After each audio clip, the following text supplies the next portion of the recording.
Welcome to the CISSP Cyber Training Podcast, where we provide you the training and tools you need to pass the CISSP exam the first time. Hi, my name is Shon Gerber, and I'm your host for this action-packed, informative podcast. Join me each week as I provide the information you need to pass the CISSP exam and grow your cybersecurity knowledge. All right, let's get started.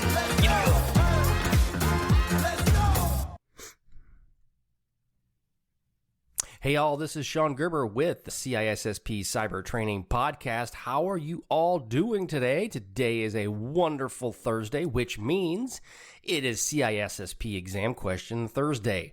And we're going to be talking about Domain 2. And in Domain 2, we're going to be focused on securing sensitive information, legal and regulatory requirements, and establishing data ownership policies. Now, you're probably asking yourself, yawn. Yes, that can be a challenge, but we're just going to be talking about some of the questions related to it, and so you can be better prepared for the CISSP exam. So we'll just go ahead and get started off. And again, you can see all of the, one real quick plug, you can see all of these questions at CISSPcybertraining.com. Head on over there if you want to get access to these questions, and you'll be able to get the video version as well as the audio version. Okay, so which of the following is a key requirement for securing sensitive data? Okay, A, implementing access controls based on classification. B, conducting regular vulnerability assessments. C, implementing intrusion detection systems, or D, none of the above. Okay, so which of the following is a key requirement for securing sensitive information? So like we talk about, what are the ones you can narrow out of this discussion when you're reading through the questions on the exam? So which of the following is a key requirement for securing sensitive information?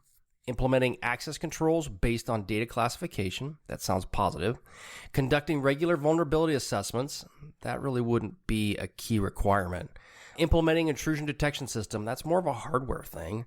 And then none of the above. The first one sounded plausible, and the second one possible, but not necessarily a requirement.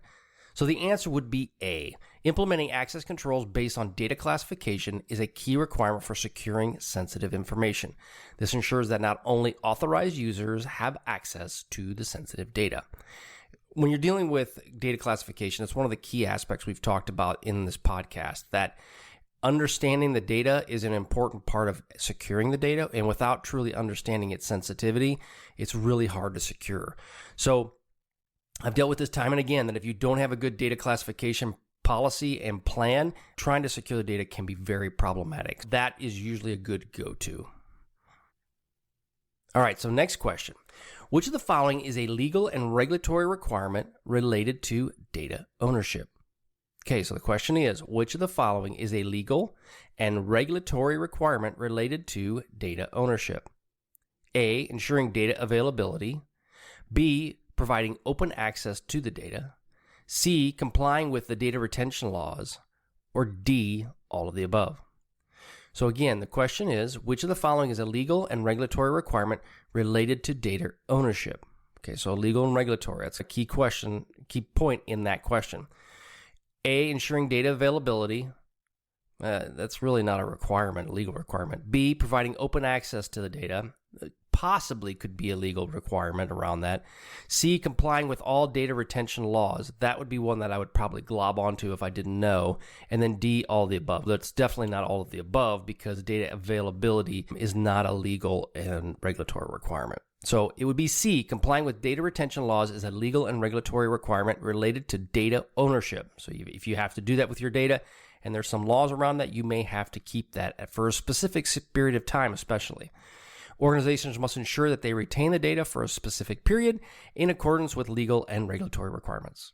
I've dealt with this in the past where you've had to keep your data for, depending upon if it's like an EH&S, which is your environmental health and safety, you may have to hold on to that for a period of 5 to 7 years. So there are requirements around data retention. And also if you go to China, you have the data retention laws there as well. So it's something that you very easily will run into. Okay, next question.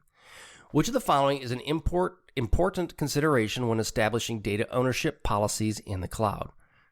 A, who can access the data? That would be positive. B, how is the data secured? That would be another one that would be important.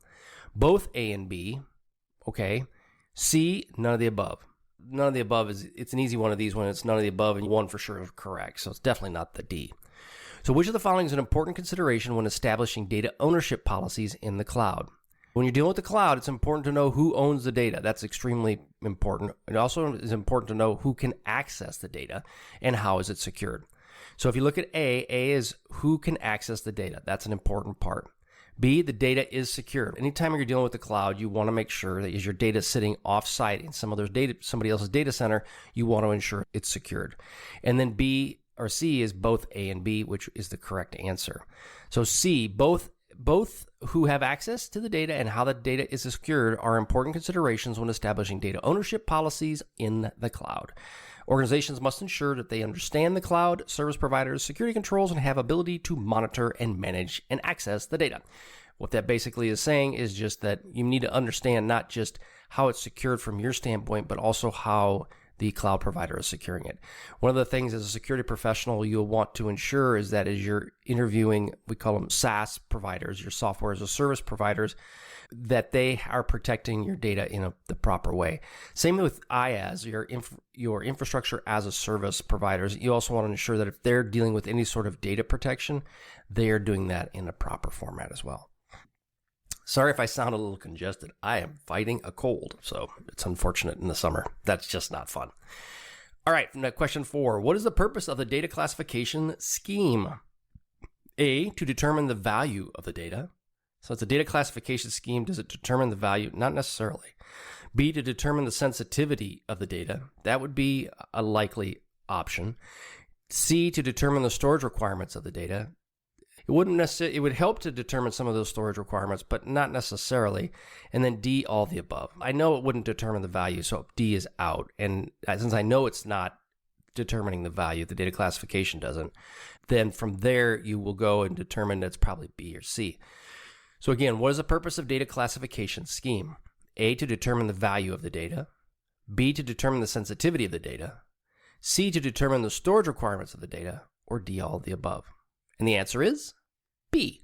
The purpose of the data classification scheme is to determine the sensitivity of the data. This allows organizations to implement appropriate access controls and security measures to protect the data. And that is true. The data classification aspects will help you as you walk through that process. What is the actual sensitivity of it? Now, the sensitivity of the data, once you determine that, then you may determine, you may have an idea of what the value is before you determine the sensitivity. Because realistically, right now, I've worked with some of my senior leaders around the controls of the data and around what the value is of that data. And I have to understand from them, once I know what the value is of it, then I can work with them on how to best create a data classification. But if they don't know the actual value, I still then help create that classification based on what they feel the value might be. So what is the primary challenge organizations face in enforcing data ownership policies? So again, the question is, what is the primary challenge organizations face in enforcing data ownership policies? A, limited availability of security technologies. B, lack of employee awareness and training. C, inadequate policies and procedures. Or D, resistance from business units.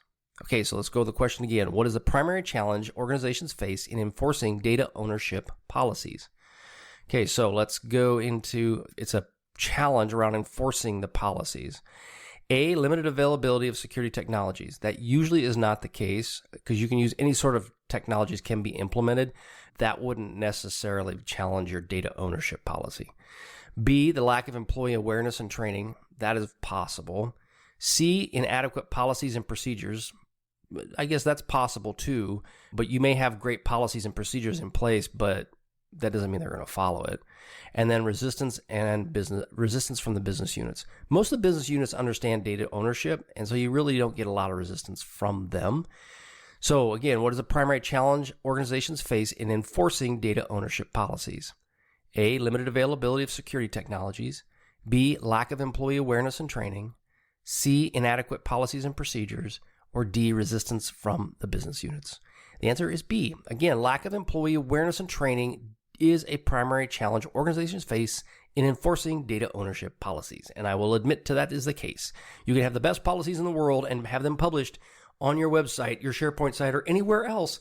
And if they don't know they exist and if they're not educated on it, they will not do well. So I've had that happen to me time and again. So again, they must be aware of their responsibilities. If they're not aware of them, then it's really hard for them to follow. Okay, thank you so much for joining me today. I hope you enjoyed these CISSP questions. You can go over to CISSPCybertraining.com and get access to these questions, both in a textual form, in a video form, and in an audio form. All right, have a great day, and we'll catch you on the flip side. See ya. Hey, thanks again for listening today. It's been my pleasure to prep you for the CISSP exam. Are you interested, though, in some free CISSP exam questions? Head on over to freecisspquestions.com and sign up to join my email list, and you'll receive access for 60 free CISSP questions each and every month for the next 6 months. That's a total of 360 questions just for signing up with CISSP Cyber Training. You'll also gain access to other free CISSP resources, so just head on over to freecisspquestions.com and sign up, or head on over to CISSPcybertraining.com and sign up today. Have a wonderful day, and we will catch you on the flip side. See ya.